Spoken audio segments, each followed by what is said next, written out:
Hello, everyone. This is pretty unorthodox for me, as you're no doubt aware if you watch me with any sort of regularity. But I don't know, I feel like doing more sort of opiniony stuff at the moment. And I don't like doing face cams.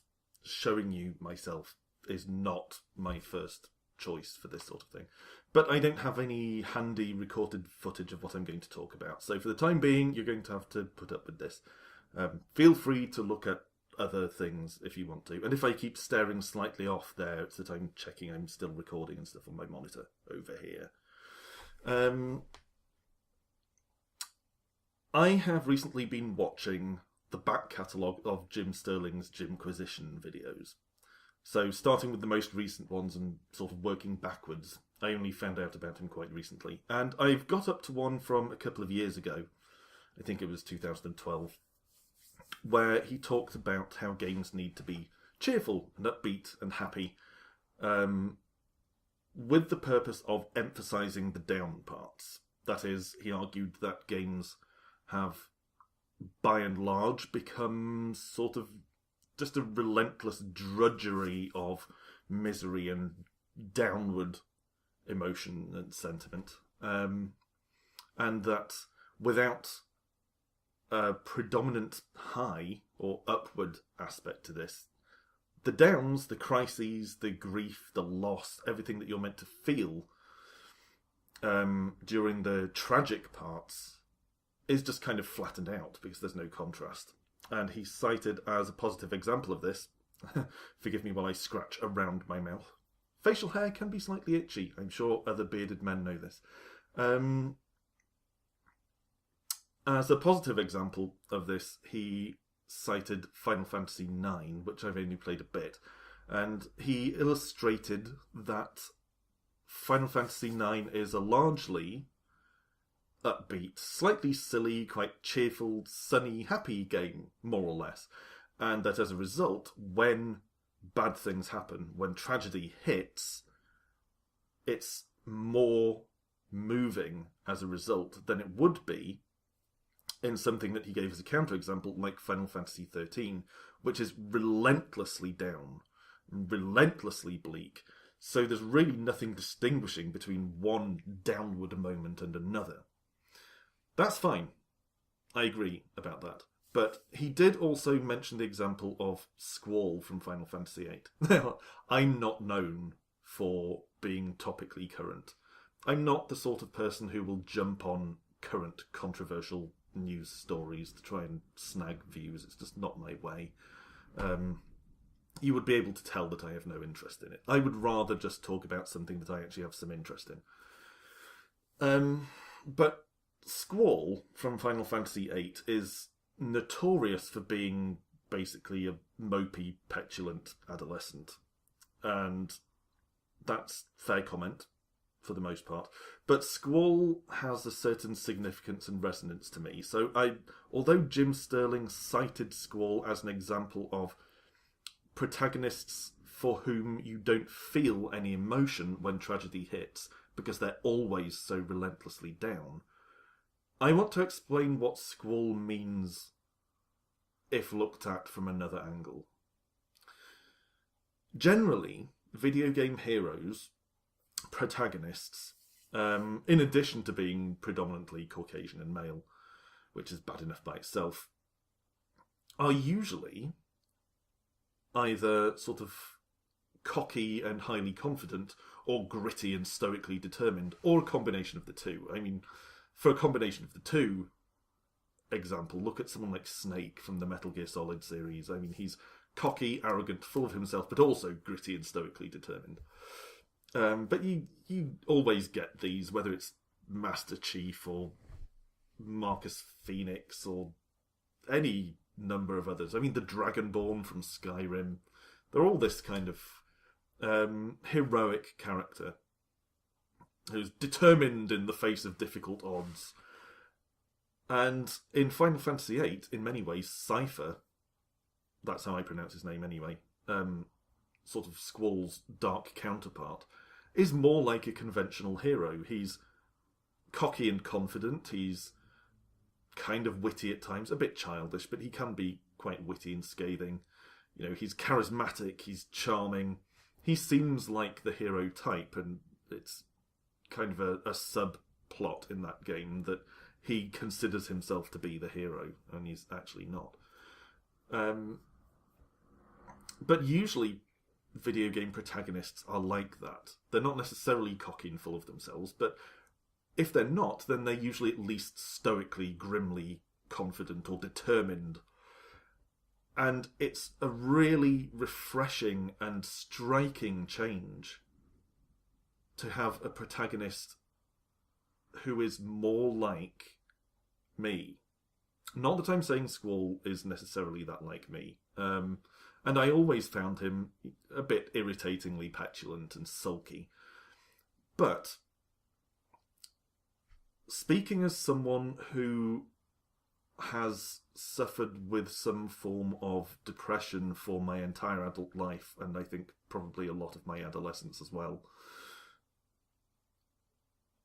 it's rare to come across a video game protagonist who actually shows that you can be a different sort of person. You don't have to be the courageous, determined, conventional hero type and still be the protagonist. It puts me in mind of something that did the rounds just after Guardians of the Galaxy came out, where someone remarked that his younger brother, who is autistic, had watched Guardians of the Galaxy and been really excited by that guy, the beefy bald guy whose name now eludes me. He'd been excited by that, going, this character takes everything excessively literally, like me. He doesn't get metaphor, just like I don't. This shows that people who are autistic can also be superheroes. And while it's not it was never as strong as that for me, and I wasn't consciously aware of what it was that I found compelling about Squall, in the last couple of years I've come to realise that that's kind of why Squall drew me in, where he put a lot of people off. Because Squall is not... he's not cocky. He seems cocky to the characters around him, but we, as the player, are privy to his thoughts. We see the things that are going through his head, and we see that a lot of what comes across to the other characters as just being aloof, distant, cold, disinterested, callous even, is often self-doubt and pragmatism. Squall is aware that things don't work out just because you want them to. He has a lot of doubt about himself. He has a lot of doubt about how much he really matters to anyone. Even when people tell him that they're his friends, he kind of doesn't really feel it. And, he has a lot going for him. He's very skilled. He's physically courageous. Everyone looks up to him as a leader. And he's quite charismatic and, conventionally handsome. He's a bit of a pretty boy. And yet, he doesn't see it. As far as he's concerned, he's just a great mass of flaws, and he can't conceive of anyone seeing him as anything else. And I don't know if he was written intentionally with depression in mind. I suspect probably not, but he does have a very recognisable depressive slant to him as someone who's dealt with depression for a lot of years. And like the character from Guardians of the Galaxy, who was an unconventional example of a heroic character, who showed that you don't have to be a Spider-Man type character or a Batman type character. You don't have to be the gritty, determined hero or the cocky, confident hero to be a hero. In a similar way, Squall shows that you don't have to be the sort of the mysterious soldier with a hidden past like Cloud. You don't have to be the rascally, womanizing rogue like the guy from Final Fantasy IX. You don't have to be a Solid Snake or a Marcus Phoenix or whoever. You can be someone riddled with self-doubt, consumed with uncertainty about your own value. You can be someone who sulks and strops and behaves immaturely and pushes people away and comes across as distant and aloof. And you can be a hugely flawed person who's probably not necessarily great company all the time. Someone who prefers to just rely on yourself and prefers for everyone else to not rely on you either in case you let them down. You can be a self-doubting, nuanced, human person, and it doesn't preclude you from being the protagonist of your story. That's the thing with Squall. Yes, I get that he's kind of mopey and dreary, and you want him to just snap out of it. And if memory serves, he kind of does eventually. He does snap out of it to some extent, begins to accept that people care about him and rely on him and that he is worth that. And that actually, if anything, is somewhat antithetical, because that's not how mental health works. You don't just snap out of it, which is one of the reasons I think he wasn't written intentionally as an illustration of someone who suffers with depression. But just the fact that for a lot of the game, Squall is this guy who seems disinterested and distant and who wants nothing to do with people, and yet it's okay. He still gets to be the hero. That, for me, always made him a lot more relatable. Not just because he represented things that I recognised in myself, but just because he represented someone who was more human. It's difficult sometimes to connect or empathise with these superhuman heroes who never let anything get them down, who always know they can win, who are determined to do whatever it takes to succeed. It can be difficult to relate to them. Maybe it's because I think too much, but I always find it can be difficult to engage with these characters, and Squall provides a character who is more like a real person. Yes, he's kind of a dick, and he's kind of annoying, but that's true of a lot of people as well. Squall is possibly the most human protagonist in the Final Fantasy game, and one of the more human protagonists I've witnessed in any game. And for that reason, although, yes, I get that it's difficult to engage with Squall's tragedy when he acts like everything is a tragedy anyway, for me, Squall is a real person. And not that I believe he's real, but he's closer to being a realistic, convincing person than the vast majority of video game protagonists. And, yes, he's closer to being like me than almost any other game protagonist is.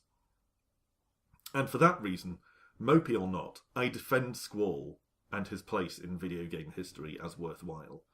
He is a rare example of someone who suffers with a very common form of mental health issue. He's pretty clearly depressed and possibly suffering from anxiety and all kinds of self-esteem issues. But he's clearly very depressed. He wrestles with a lot of self-doubt and self-worth, and yet he gets to be the hero. And we get to be the hero with him. So that's Squall, my defence of Squall. So although I agree with you on most of that stuff, Jim Sterling, I stand with Squall here. Thanks for listening, everyone, and thanks for putting up with my face. I would have put some Final Fantasy VIII footage in there somewhere if I had some, but I don't. I have no way to record from my PS2. I'm not sure that I even have Final Fantasy VIII anymore, but there you go. I hope you've got something out of this little rant. I feel sometimes like doing these kind of opinionated talks, because there are various things to do with games that I have opinions on. I expected my first one to be a rant about music. Video game music is one of my hot buttons, but it ended up being about Squall and depression, so there you go. Thanks for listening and watching, if you stuck around for the visual side of this, and rejoin me next time when it will no doubt be something a bit more conventional and gamey. So until then, bye for now.